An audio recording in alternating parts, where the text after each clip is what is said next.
Must भी करेंगे। इसको लिखना सीखेंगे कि कैसे लिखते हैं।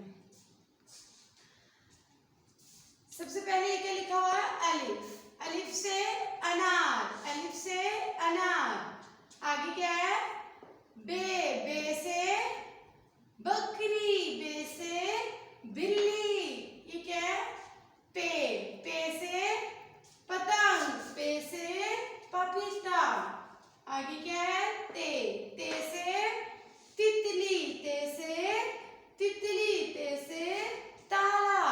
आगे क्या है, टे, टे से टोपी, टे से टमाटर। उससे आगे क्या है, से समर, से समर। उससे आगे जीम, जीम से जूता, जीम से जूता। आगे चे, चे से चिड़िया, चे से चिड़िया। उससे आगे है से हुक्का, है से हुक्का। उससे आगे खे से खरबूजा, खे से खरगोश। आज जो हमने पढ़ना है वो है दाल। दाल से दीवार, दाल से दरख्त, दाल से दांत। दाल से दीवार, दाल से दरख्त, दाल से दांत। बच्चों दाल से और भी बहुत से अल्फाज बनते हैं, जैसे दाल से दलिया, दिल। इस तरह आपने भी देखना है कि दाल से कौन कौन से अल्फाज बनते हैं। दाल से दीवार, दाल से दरख्त, दाल से दांत। अलिफ बे से तक ये बे का खानदान है। उसके बाद जीम से खे तक ये जीम का खानदान है। और उसके बाद दाल है, दाल, जाल, दाल, डाल, जाल, ये एक खानदान के हैं। ये इनको हम एक ही तरह लिखते हैं, बस इनके भी नुक्तों का फर्क होता है कि हम एक दाल जो है वो उसके ऊपर कोई पराठा नहीं खाता, जैसे है कोई पराठा नहीं खाता था ना, इसी तरह दाल भी कोई पराठा नहीं खाता। लेकिन आगे हम जाल पढ़ेंगे तो वो एक पराठा खाता है, वो मैं आपको बाद में बताऊंगी। लेकिन ये जो दाल है ये कोई पराठा नहीं खाता, दाल कोई पराठा नहीं खाता। अब हम आपको इसको लिखने का तरीका बताते हैं।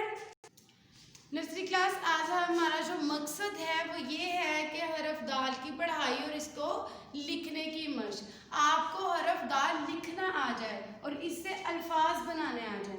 चलिए अब हम आपको बताते हैं कि हमने दाल लिखना कैसे है। तो सबसे पहले हम ये एक नुक्ता है, हम इसको अपनी पेंसिल को इस नुक्ते पर रखेंगे और यहाँ से स्टार्ट करेंगे। दाल को हम थोड़ा सा मोड़ के लिखते हैं, दाल को हम थोड़ा सा मोड़ के लिखते हैं, ठीक है। आपने भी इसी तरह दाल को मोड़ के लिखना है। ये देखो, दाल को हम थोड़ा सा मोड़ के लिखते हैं। और दाल जो होता है वो सी की तरह भी होता है, जैसे सी साउंड सी है लाइक दिस, ये सी है और इसका साउंड जो है वो ख। जब ये, लेकिन ये जो है ये बाई साइड पे है, हम दाल को दाई साइड पे लिखेंगे, लेकिन लिखेंगे हम सी की तरह ही, देख लाइक दिस।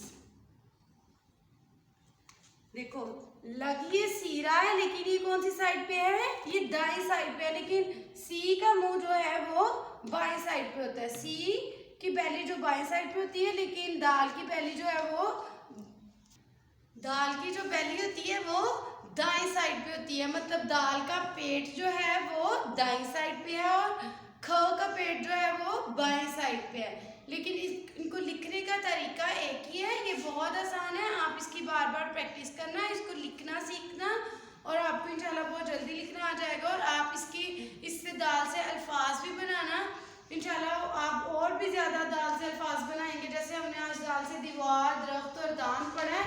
आपने इससे ज़्यादा अल्फाज बनाने हैं कि और दाल से क्या क्या बनता है।